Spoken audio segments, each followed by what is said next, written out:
এই কথাটা একটু মনোযোগ দিয়ে শোনেন। নবীজি বলেন, আমাকে যেদিন মেরাজের সফরে নিয়ে যাওয়া হয়, উসরিয়া বি আলা রিজাল, আমি কিছু মানুষের সামনে দিয়ে যাইতেছিলাম, তুকরাজু শিফাহুহুম মিন মাকারিজ মিনান নার,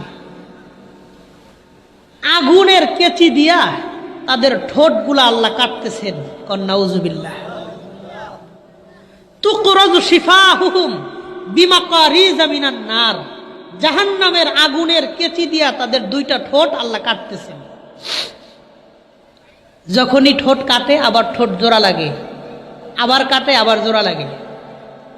নবী জিজ্ঞাসা করলেন, মান হাউলাই ইয়া জিবরিল, জিবরাইল এরা কারা যাদের ঠোঁট আল্লাহ কেচি দিয়ে কাটতেছেন, জাহান্নামের আগুনের কেচি দিয়ে? জিবরাইল আমিন জবাব দিয়ে বলেন,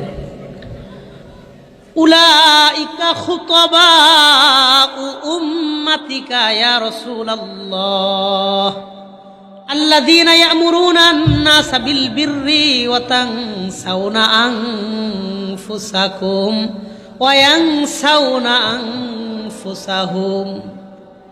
নবীজি, এরা হলো আপনার উম্মতের বক্তা, যারা মানুষকে ভালো কাজের আদেশ করত, মানুষকে নামাজের কথা বলতো, মানুষকে ইবাদতের কথা বলতো, কিন্তু নিজেরা ইবাদত করতো না।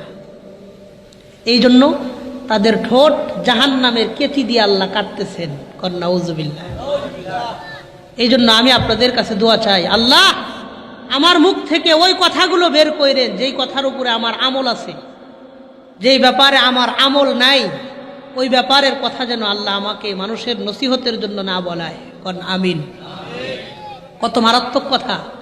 উলাইকা খুতাবাউ উম্মাতিক, আপনার উম্মতের খতিব, আপনার উম্মতের বক্তা। আল্লাযীনা ইয়া'মুরুনা আন-নাসা বিল বিররি, মানুষদেরকে ভালো ভালো উপদেশ দিত, নসিহত করত।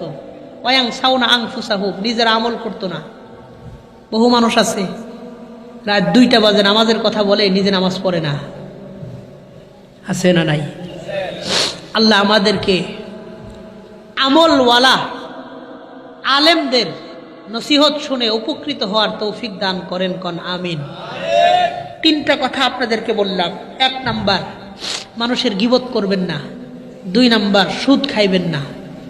3 নাম্বার, ওলামায়ে কেরাম মানুষকে ওই ব্যাপারে আদেশ করবেন, নসিহত করবেন যেই ব্যাপারে নিজের আমল আছে, যেই ব্যাপারে নিজের আমল নাই ওই ব্যাপারে নসিহত করবেন না। আল্লাহর কাছে জবাব দিতে হবে। আল্লাহ বলেন, লিমা তাকুলুনা মা লা তাফআলুন, তোমরা যে কাজ নিজে করো না ওই কাজের ব্যাপারে মানুষকে কেন বলো? বইলো না। নিজে যেটা করো ওইটা মানুষকে বলো, নিজে যেটা করো না সেটা অন্যকে ওই ব্যাপারে বলবা না। আল্লাহ আমাদের বোঝার তৌফিক দান করেন।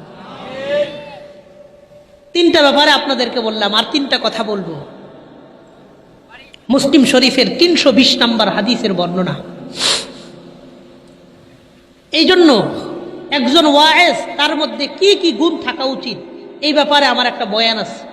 দাঈদের কি সিফাত থাকা দরকার, একজন দাঈর 20টা গুণ থাকা উচিত। আপনারা কোন বক্তার বয়ান শুনবেন? যেই বক্তার মধ্যে 7টা যোগ্যতা আছে, 7টা গুণ আছে। বলেন কয়টা? 7টা গুণ যার মধ্যে আছে তার বয়ান শুনবেন, উপকৃত হবেন। 1, যার মধ্যে ইখলাস আছে। প্রত্যেকটাই হাদিস আর আয়াতের মধ্যে অনেকগুলো আয়াত হাদিস আছে, ওটা আমার বিষয়বস্তু না, এই জন্য গেলাম না। 1, যার মধ্যে ইখলাস আছে। 2, যিনি দাওয়াত দেওয়ার ক্ষেত্রে নিজেকে নবীজি সাল্লাল্লাহু আলাইহি ওয়াসাল্লামের ওয়ারিস মনে করে। 3, যিনি দাওয়াতের ময়দানে কষ্ট করে। 4, যিনি মানুষের জ্ঞান অনুপাতে কথা বলে। কাল্লিমুন নাস আলা কদরি উকুলিহিম, মানুষের জ্ঞান অনুপাতে কথা বলা, এটা একজন দায়ীর যোগ্যতা, তার গুণ। 4, 5 নাম্বার, যিনি সুনিশ্চিত জ্ঞান নিয়ে কথা বলেন। 6 নাম্বার, যিনি মানুষের জন্য হেদায়েতের দোয়া করে, শুধু বলে না, রাত্রে গিয়া কান্নাকাটি করে দোয়াও করে। নবীজি সাল্লাল্লাহু আলাইহি ওয়াসাল্লাম দাওয়াতের পাশাপাশি আল্লাহর কাছে দোয়া করছেন, আল্লাহ হযরত ওমর আর আবু জেহেল এই 2 জনের একজনকে আপনি ইসলামের জন্য কবুল করেন। তো দেখা গেছে দাওয়াতের মাধ্যমে যেই কাজ হয় নাই, দুয়ার মাধ্যমে ওই কাজ হয়েছে কি হয় নাই? হয়েছে। এই জন্য দাওয়াত যেমন গুরুত্বপূর্ণ, দুয়াও গুরুত্বপূর্ণ। আপনি যাকে দাওয়াত দিবেন তার জন্য দুয়াও করবেন, আল্লাহ আমি যাইতেছি, আমার কথার মাধ্যমে মানুষের দিল পরিবর্তন করে দিয়েন, মানুষের আমলের উন্নতি করে দিয়েন। তো দোয়া করা। 7, যেই ব্যক্তি নিজের কথার উপর আমল করে ওই বক্তার বয়ান শুনবেন, তাইলে আপনাদের কিছু তাসির হবে, কিছু পরিবর্তন হবে। এই 7টা যোগ্যতা যার থাকে তার বয়ানে মানুষের ফায়দা হয়। আল্লাহ আমাদের বক্তা শ্রোতা সবাইকে ভালো আর আমলি কথাগুলোর উপরে আমল করার তৌফিক দান করেন, বলেন আমিন।